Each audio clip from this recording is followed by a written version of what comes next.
Composite number क्या होता है, ठीक है। All that number which are not prime are called composite, ठीक है।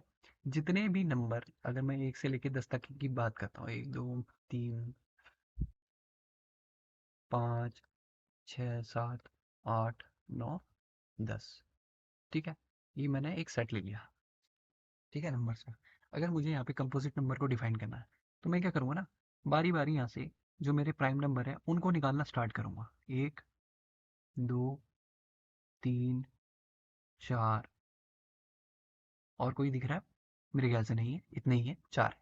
तो इनको निकालने के बाद, इनको हटाने के बाद यहाँ से, ठीक है, जो नंबर मेरे पास बचे होंगे ना, ये ये मेरे क्या हो जाएंगे, कंपोजिट नंबर हो जाएंगे, यानी कि which have more than 2 factors, ठीक है, इज कॉल्ड कंपोजिट नंबर, ठीक है। प्राइम नंबर में लेकिन ऐसा नहीं था, प्राइम नंबर में खाली 2 फैक्टर थे, या तो वो नंबर खुद था या नंबर 1, ठीक है। लेकिन कंपोजिट नंबर में या तो वो खुद होगा या 1 होगा या उससे ज़्यादा होंगे। जैसे मैं एग्जांपल बताऊँ ना, 9, यहाँ पे 9 ले लेते हैं। इसके फैक्टर क्या क्या हो सकते हैं, 3 इंटू 3 इंटू 1, 3 और 9 मल्टीप्लाई बाय 1। तो देखो, 2 फैक्टर तो यहीं मिल गए, तीसरा फैक्टर ये खुद भी मिल रहा है और यहाँ पे भी मिल रहा है, तो 2 से ज़्यादा फैक्टर है एटलीस्ट यहाँ पे इसके, है ना। 1 2 3 4, 4 फैक्टर है, तो ये कंपोजिट नंबर हो जाएगा, प्राइम नंबर नहीं होगा, ठीक है। एक और एग्जांपल देख लेते हैं, 10, है ना। 2 इंटू 5, 5 इंटू 2, 10 मल्टीप्लाई 1। तो मेरे ख्याल से 2 से ज़्यादा ही मिल रहा है, मुझे भी 6 मिल रहा है यहाँ पे तो, और भी। तो कंपोजिट नंबर हुआ, ठीक है। वहीं रैशनल नंबर को देखते हैं, रैशनल नंबर क्या होता है, ठीक है। अब रैशनल नंबर के बारे में एक बार डिस्कस कर लेते हैं, जो कि काफ़ी इंपॉर्टेंट टॉपिक है ये भी, ठीक है। लेकिन उतना अगर बात की जाए ना, उतना समझने उतना टफ नहीं होता समझना, ठीक है। बच्चे काफ़ी हाइप बना देते हैं कि यार ये तो बहुत टफ है, एटलीस्ट इसको समझेंगे कैसे, टाइम जाएगा बहुत ज़्यादा। कुछ नहीं होता इसमें, ये कुछ नहीं होता, बहुत इजीली वे में मैं तुम्हें समझाऊंगा, आराम से समझ जाने वाले हो, ठीक है। तो देखो, एक बार पढ़ लेते हैं, रीड कर लेते हैं।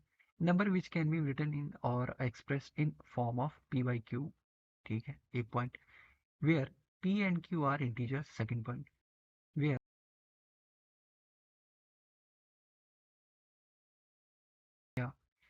पी बाई क्यू की फॉर्म में होना चाहिए, यानी न्यूमरेटर अपॉन डिनोमिनेटर होना चाहिए, अंश बट्टे हर, अंश बट्टे हर की फॉर्म में होना चाहिए। दूसरा मैंने डिफाइन किया कि P and Q must be integer, must be integer, यानी कि इंटीजर यानी कि कंप्लीट नंबर होने चाहिए बेसिकली, ठीक है। पॉइंट वाले नंबर नहीं होने चाहिए, 1.2 1.3 1.5, ठीक है। उस टाइप के नंबर नहीं होने चाहिए। कैसे होने चाहिए, कंप्लीट नंबर, ठीक है, कंप्लीट नंबर। वहीं तीसरा उसने पॉइंट ये बताया कि p अपॉन q जब हम इसको लिख रहे हैं ना, तो q does not equal to 0 होना चाहिए, यानी कि q जो है, यानी कि हमारा जो p बाई q मैं इसको लिख रहा हूँ ना, ये मेरा क्या रिप्रेजेंट करता है, न्यूमरेटर को, ये मेरा डिनोमिनेटर को, इसको हिंदी में बोलते हैं अंश, और इसको बोलते हैं हर, ठीक। तो इसकी वैल्यू जो है ना, नीचे वाली की, ये 0 के इक्वल हो जाए गलती से, तो देख लेते हैं क्या सीन रहता है ना। तो देखो, अगर ये गलती से 0 के इक्वल हो गया, तो किसी के भी अपॉन में यदि गलती से 0 आ जाए ना, कोई भी नंबर है p a b c d, ठीक है, या ए 1 2 3 4 5, अगर किसी भी नंबर के अपॉन में 0 आता है तो उसकी वैल्यू नॉट डिफाइन या इन्फिनिटी होती है, नॉट डिफाइन या इन्फिनिटी होती है, नॉट डिफाइन या इन्फिनिटी होती है, ठीक है। तो इर्रेशनल नंबर में ये कंडीशन बहुत इंपॉर्टेंट हो जाती है। 3 फैक्टर हमने देखे, पी बाई क्यू के रूप में होनी चाहिए, पी और क्यू इंटीजर होनी चाहिए, तीसरा हमने देखा Q does not equal to 0 होना चाहिए, यानी कि मैं बोल सकता हूँ denominator does not equal to 0 होना चाहिए, ठीक है। रैशनल नंबर समझ में आया। एक एग्जांपल देख लेते हैं, इसका बेस थोड़ा आइडिया लग जाएगा, ठीक है।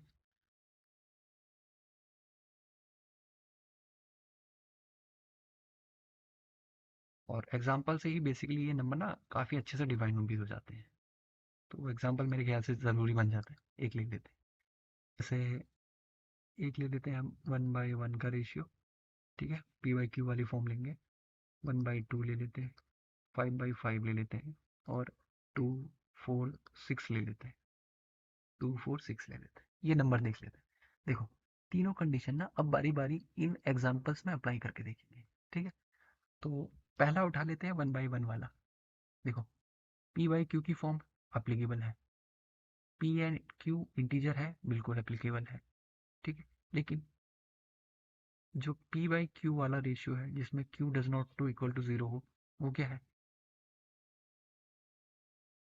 वो भी एप्लीकेबल है। लेकिन ये वाली जो फर्स्ट वाली कंडीशन है ना, ये नॉट डिफाइंड हो पा रही है। कैसे? अब देखो, 1/1 को हम क्या लिख सकते हैं? सिंपली 1 भी तो लिख सकते हैं, है ना? तो ये 1 जो बना रहा है ना, ये एक नॉट डिफाइंड फॉर्म होती है, यानी कि इसके अपॉन में कुछ नहीं रख सकते अब हम।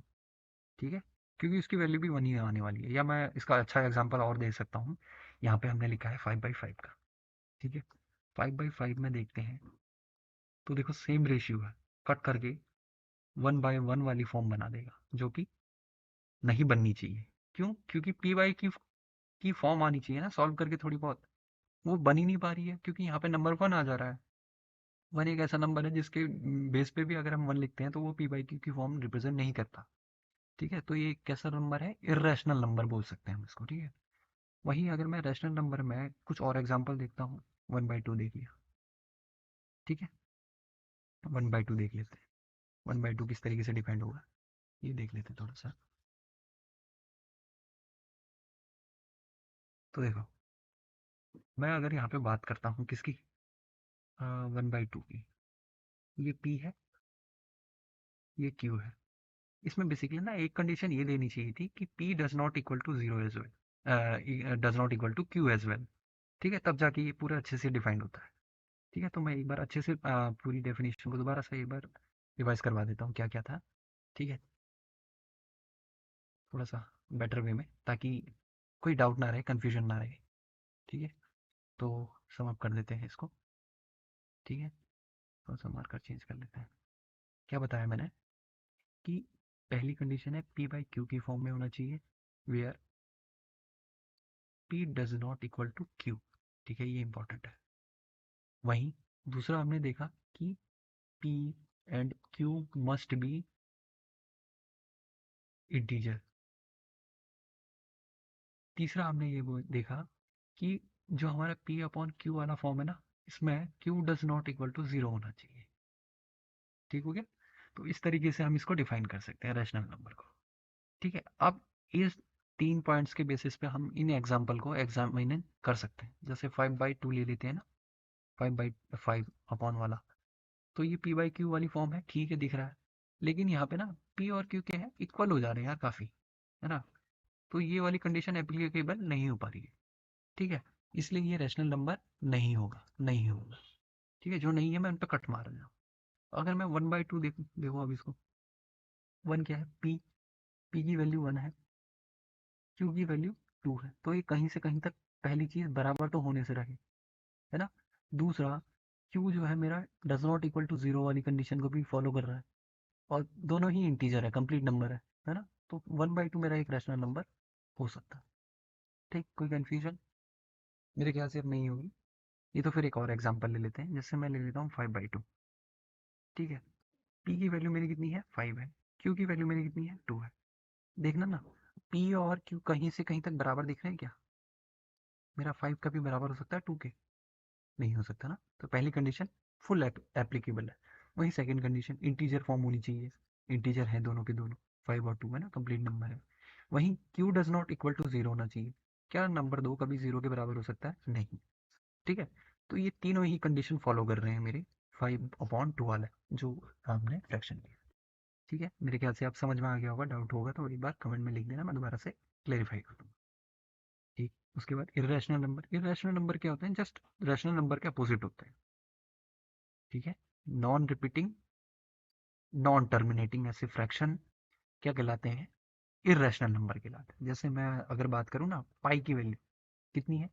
22/7। ये रिपीटिंग है, इसकी वैल्यू कितनी आती है? 7, 1.475289।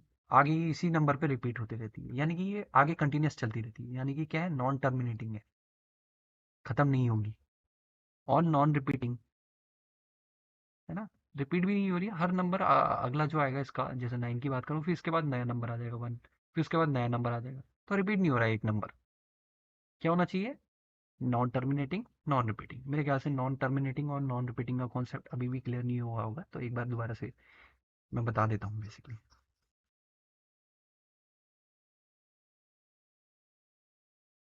ठीक है, तो देखते हैं क्या होने वाला है इसका मतलब। नॉन टर्मिनेटिंग मतलब जैसे अगर मैं 22/7 जो पाई की वैल्यू होती है उसकी वैल्यू पॉइंट में है या वैल्यू में खोलता हूँ तो 1.4747285914 इसी तरीके से आगे रिपीट होता रहता है। तो नॉन टर्मिनेटिंग टर्मिनोलॉजी को मैं समझाता हूँ क्या होता है। देखो, नॉन टर्मिनेटिंग मतलब होता है जो कभी खत्म ना हो। ठीक है, ये अप टू इसी तरीके से आगे कंटिन्यूस रहेगा। जो चीज़ कंटिन्यूस रहती है उसको हम नॉन टर्मिनेटिंग बोलते हैं। वही मैं नॉन रिपीटिंग की बात करता हूँ। नॉन रिपीटिंग समझता हूँ, कुछ फ्रैक्शन तुम्हें इस तरीके से देखने को मिलती है, जैसे मैं बोलूँ ना 1/3, तो उसकी वैल्यू आती है 1.666666 आगे रिपीट होता रहता है। ठीक है, तो ये क्या है, ये है रिपीटिंग वैल्यूज, क्योंकि एक ही नंबर बार बार रिपीट हो रहा है। तो इरेशनल में क्या होना चाहिए, ये नहीं होना चाहिए, जैसे यहाँ पे हो रहा है। हर एक वैल्यू के बाद एक नई नंबर इंट्रोड्यूस्ड हुई है, हो रही है ना। तो ये क्या होती है, नॉन टर्मिनेटिंग के साथ साथ नॉन रिपीटिंग फ्रैक्शन भी होती है। ठीक है, तो ये दोनों कंडीशन एप्लीकेबल होती है किसमें, पाई में। तो पाई हमारा क्या है, इर्रेशनल नंबर है। ठीक, वहीं अंडर रूट 2 ले लेते हैं, वहीं अंडर रूट 3 ले लेते हैं, है ना। ये भी क्या है, एक इर्रेशनल नंबर है। वहीं अंडर रूट 4 लेते हैं। अगर मैं अंडर रूट 4 की बात करता हूँ, अब बताना मुझे थोड़ा सा, ठीक है आप लोग, कि अंडर रूट 4 हमारा रैशनल होगा या इर्रेशनल होगा। ये काफ़ी इंपॉर्टेंट है, क्वेश्चन बनते हैं इससे। ठीक है, ये समझने वाला भी कॉन्सेप्ट है। देखो, जिन नंबर्स के अंडर रूट हमें नोन होते हैं ना, वो क्या होते हैं, वो सारे ही रैशनल नंबर होते हैं। जैसे अगर मैं अंडर रूट 4 की बात करूँ तो उसकी वैल्यू मुझे पता है 2 है। वहीं अंडर रूट 9 की बात करूँ तो उसकी वैल्यू पता है मैं 3 है। वहीं 16 की बात करूँगा तो मेरे पास पता है मुझे वैल्यू 4 है। तो ये सारे क्या होंगे, ये सारे क्या होंगे, इर्रेशनल नंबर ना होकर के रैशनल नंबर को रिप्रेजेंट करेंगे। ठीक, समझ में आया बेसिक कॉन्सेप्ट। तो रैशनल और इर्रेशनल नंबर में बेसिकली मेरे को लगता है कि डिफरेंस समझ में आ गया होगा। और नेक्स्ट टॉपिक की